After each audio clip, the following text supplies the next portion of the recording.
Bismillahirrahmanirrahim. Assalamualaikum warahmatullahi wabarakatuh. Alhamdulillahirabbil alamin wa bihi nasta'in.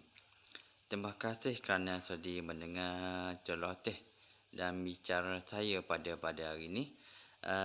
Terima kasih juga kerana sudi mendengar, sudi subscribe channel saya ini.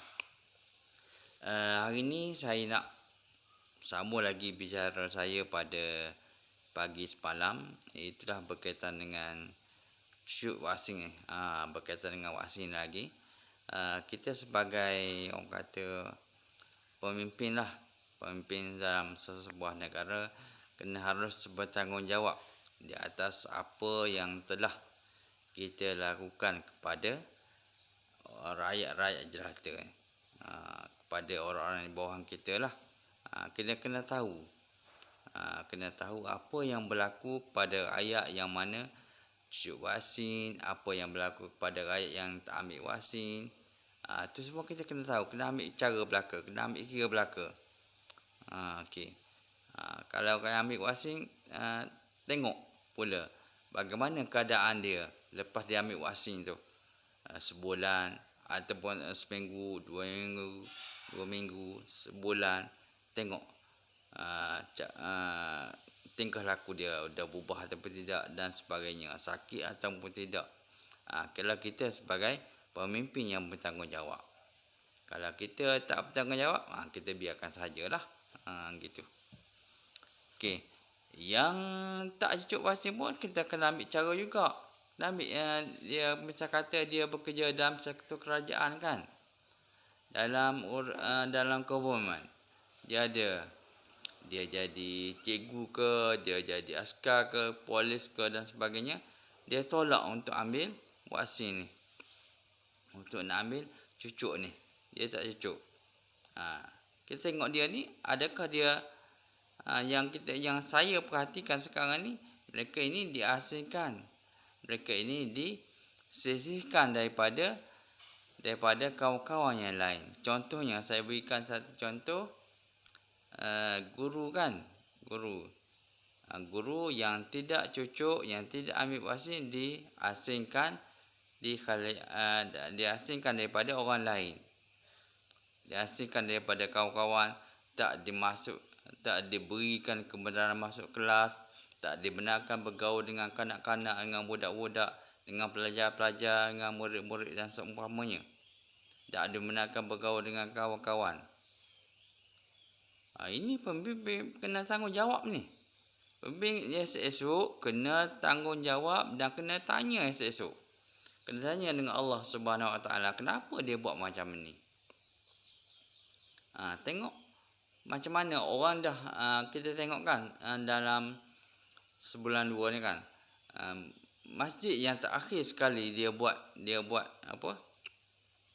Dia bagi kebenaran untuk nak rapatkan saf, untuk rapatkan saf kan. Masjid lah yang lambat sekali. Yang kita dah tahu yang dah dibenarkan tu, di pasar tani ke, di pasar raya ke, pusat beli belah ke, itu dah banyak tu. Itu dah banyak orang dah tak cara lagi. Dah tak bicara lagi tentang SOP ke, tentang jarakkan saf ke, rapatkan saf ke, tentang apa, tentang penjarakan sosial tu. Orang tak cara dah. Orang nak beli ke, orang nak berurusan dan sebagainya. Tapi yang kita lihat sekarang ni, masjid lah yang paling lewat sekali untuk mengamalkan SOP-nya. Kita lihat di baru ni lah, baru baru yang masjid ni diberikan kebenaran untuk merapatkan saf semula. Itu baru, ini mana baru. Sebenarnya dah lama dah yang lain tu, di kolam renang yang di pusat beli belah, dah lama dah. Okey, cuma kita masjidnya di sekolah. Di sekolah pun sama juga keadaannya. Guru yang tidak divaksin, tidak dibenarkan bergaul. Sebelum tu. Dia tak dibenarkan bergaul dengan guru-guru dan murid-murid yang lain. Siapa punya angkara tu? Orang atasan lah. Orang atasan punya angkara tak dibenarkan. Tak membenarkan guru-guru yang tak cucuk, tak ambil vaksin sebagai supaya ni lah. Supaya tak dibenarkan bergaul. Ya, kita tengoklah apa jadi sekarang ni. Kita tengok apa jadi sekarang ni. Mereka telah membuat zalim kepada kaum mereka sendiri. Walaupun rambut sama hitam, tapi hati lain-lain. Ada hati yang mana hati ini terikat dengan dunia. Dia sanggup menzalimi kawan secara Islam sendiri, sanggup dia menzalimi kawan dia. Sanggup dia menzalimi. Walaupun satu jabatan, sanggup dia menzalimi. Pengetua ke, guru besar ke, sanggup dia kurung cikgu tu dalam tandas ke, sanggup dia tak cikgu tu dalam tempat yang berasingan. Sepatutnya guru tu tak pasti dia punya cerita lah kan. Taklah berbahaya dia tak cucuk vaksin. Tak berbahaya.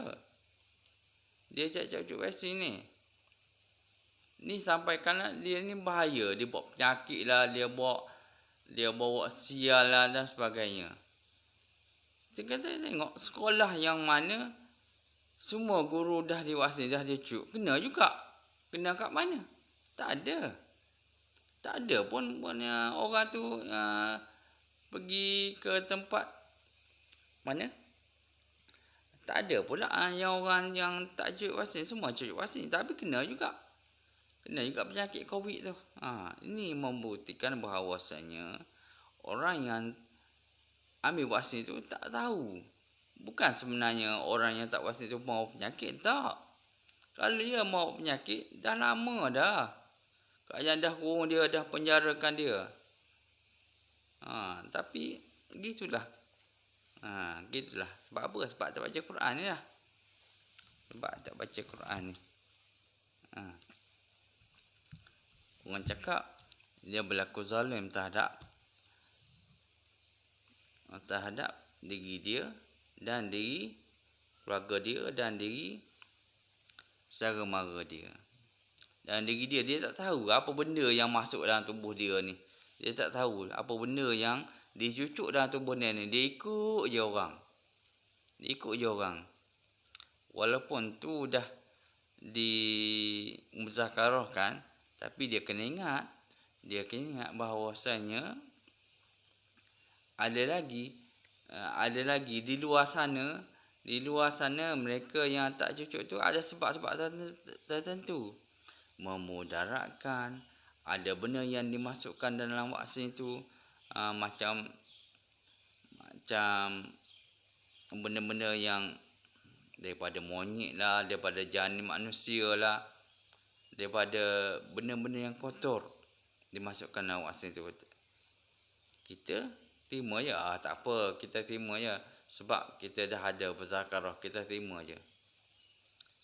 Kita sekarang ni dunia dah terbuka, dunia IT, kita boleh search diri kat mana kita nak cari sumber tu.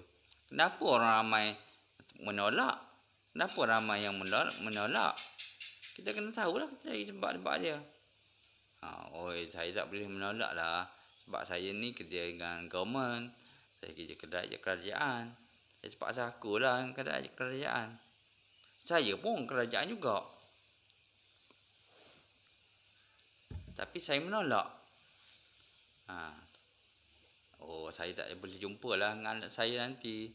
Disebabkan itu ini ada sekatan tu, ada sekatan ni. Last sekali tengok sampai sekarang ni semua sama saja. Semua sama saja kan. Yang menolak ke, yang tak menolak ke, yang menerima ke, yang tak menerima ke, semua sama aja. Boleh pergi, boleh rentas negeri lah. Cuma ambil masa sikit lah. Gitu. Sampai gitu sekali orang buat kita kan. Siapa yang buat? Orang atas lah. Pemimpin yang buat. Pemimpin yang buat kita jadi macam ni. Dia menghuru-harakan kita semua. Kemudian dia ikut tunjuk orang lain. dia cuba untuk buat kita jadi tak tentu hala.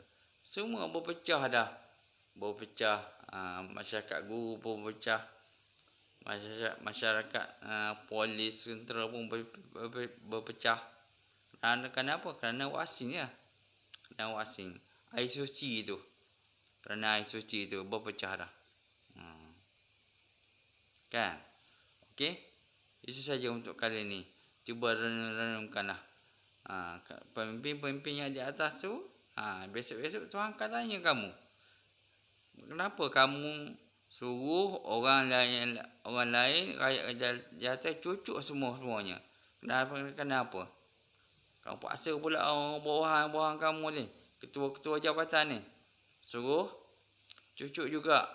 Kemudian orang bawah pula cucuk juga. Paksa juga. Nak suruh apa? Nak suruh capai KPI lah. Negara Malaysia 99% menyucuk wasing sebagai contohnya. 1% saja tak cucuk, menolak. Contohnya lah. Padahal kita tak tahu apa isi kandungan wasing tu. Kita terima je mutakarah. Kita tak tengok kan negara luar sana tu. Tengoklah negara luar sana tu. Ramai yang menolak akibat daripada wasing tu sendiri. Sekarang ni apa jadi? Cuba tengok Twitter Dr. Zul Al-Bakri. Cuba tengok Twitter. Dia tak mengaku dah. Dia dah keluarkan kenyataan dia. Cuba tengok. Kan banyak dah yang berlaku, kesan-kesan wasing dan sebagainya. Itulah yang saya nak sangat orang Islam sekarang ni jangan tinggalkan benda ni. Baca dan tadabbur benda ni, kerana benda ni dah Tuhan dah cerita dah. Tuhan Allah dah cerita dah benda yang akan berlaku pada masa-masa yang kini, pada masa-masa yang akan datang. Kita je tak baca, kita tak akan tahu. Okey, kalau kita baca, insya-Allah kita tak akan ditipu oleh pihak musuh dan kita berada dalam keadaan, dalam sesuatu yang tenang, insya-Allah. Okey, itu saja. Sekian, wabillahi taufiq wal hidayah. Wassalamualaikum warahmatullahi wabarakatuh. Terima kasih kerana sudi mendengar. Assalamualaikum. Jazakallahu khair.